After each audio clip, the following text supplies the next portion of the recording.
What's up, guys? Empty Nose Books back today with another video, and we are at the midway point of the year, which is absolutely fucking disgusting. I don't like that. Time's going too fast.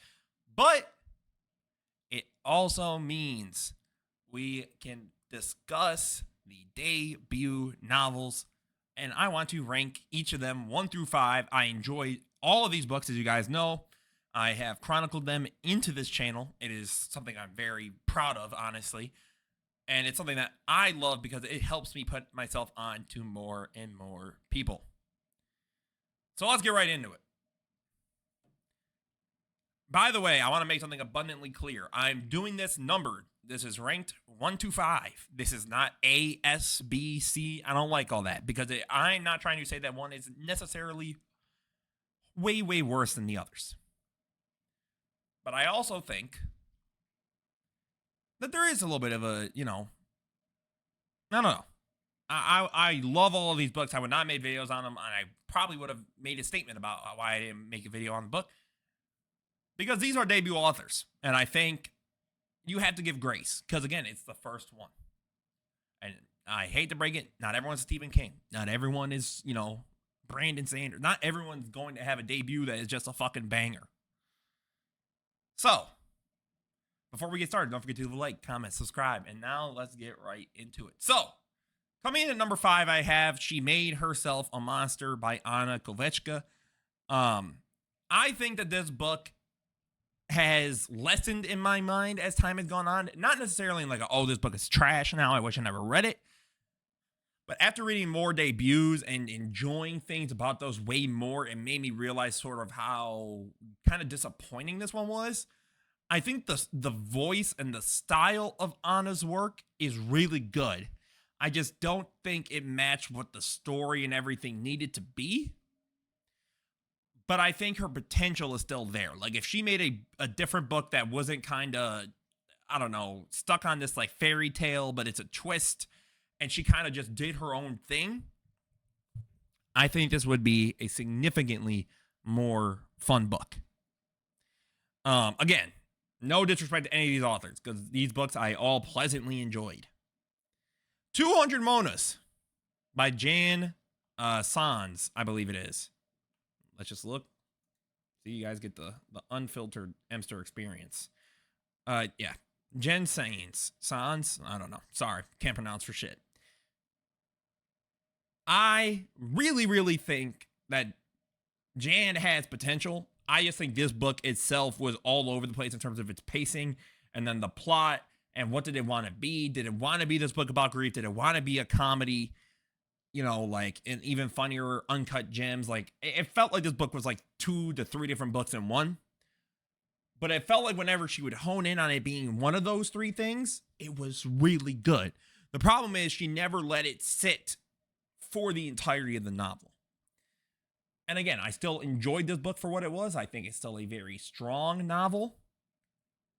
And I actually do recommend it to people because I think it's fun and I think it's goofy. And I think sometimes, man, not everything has to be the most deep, sophisticated read of all time.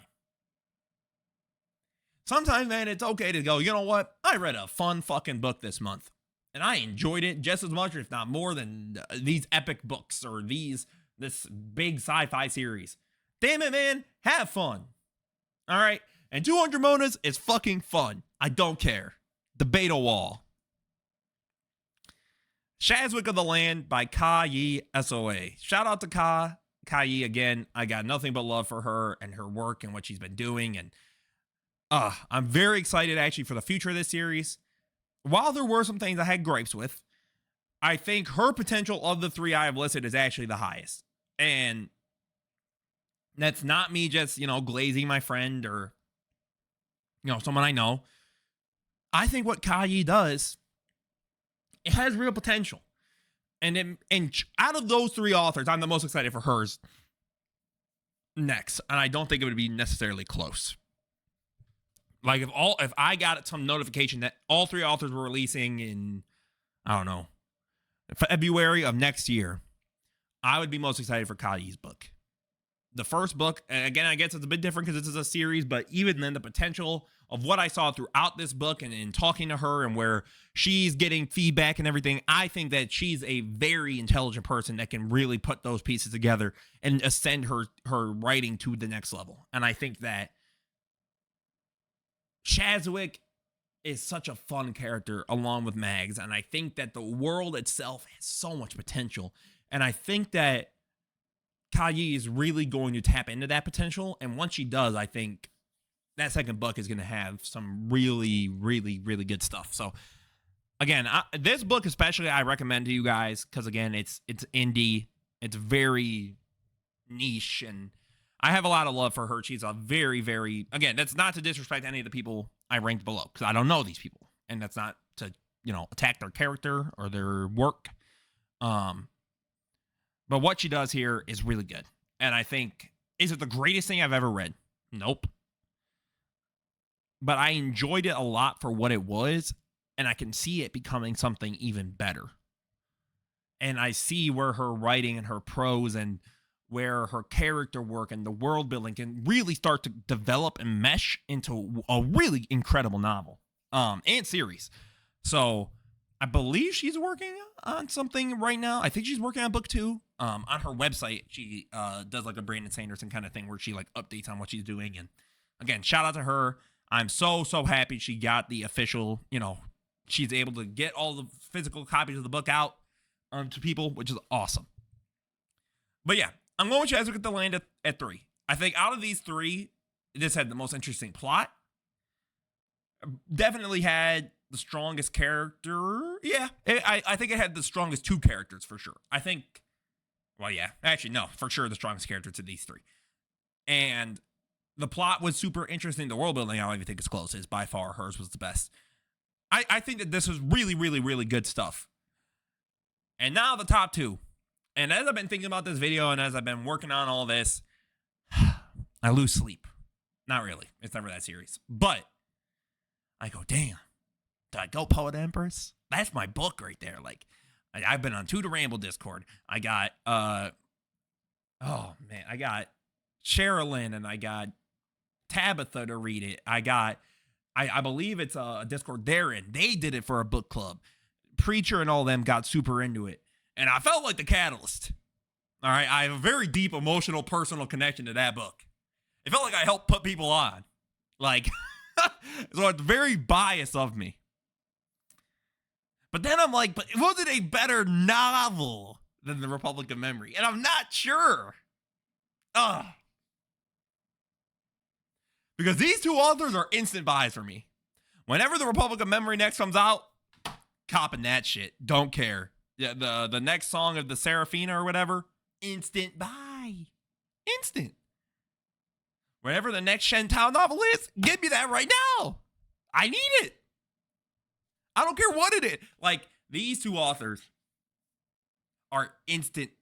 Like, I damn near might put a radar out to make sure that I don't miss their release. Because I would feel like a fake fan. All right.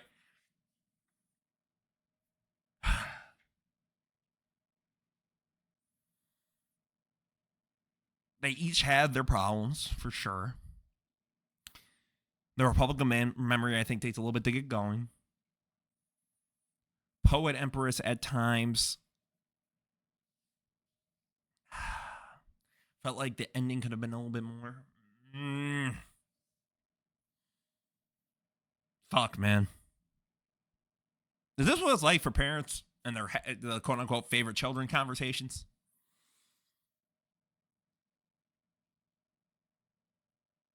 Like, okay, if I had to go off it, my head would say Republic of Memory is 1. But my heart is saying, it's Poet Empress.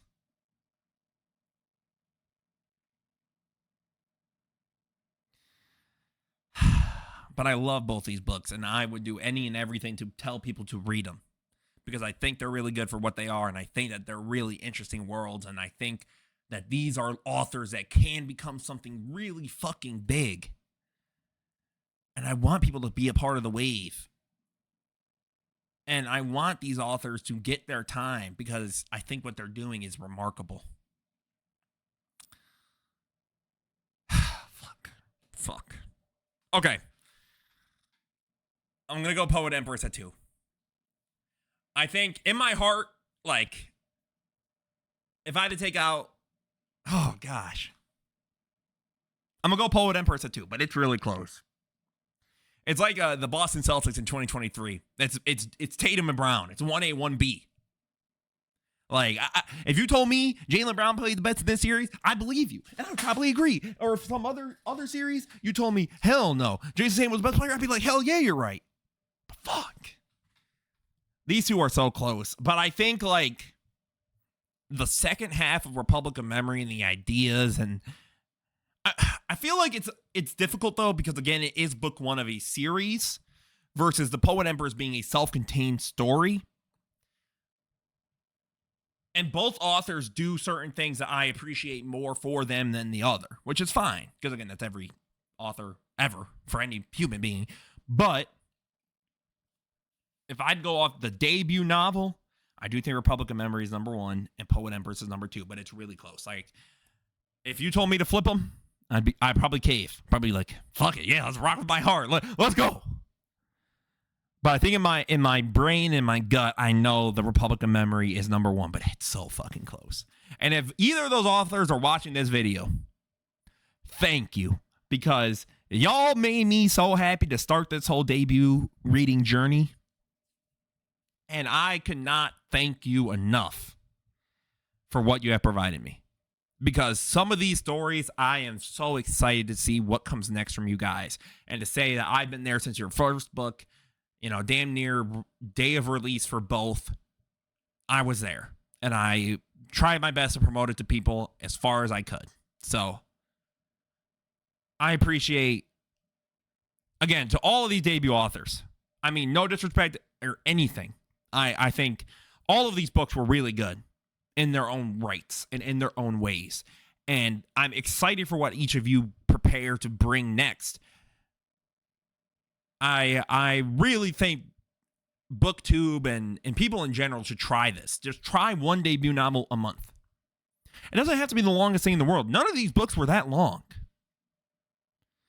Either they were really quick to do on an audio, or they were a super short read. Like I believe She Made Herself a Monster was extremely short. Poet Empress read very fast. Republic of Memory's audiobook was really good. Shazwick of the Land is still a very easy read.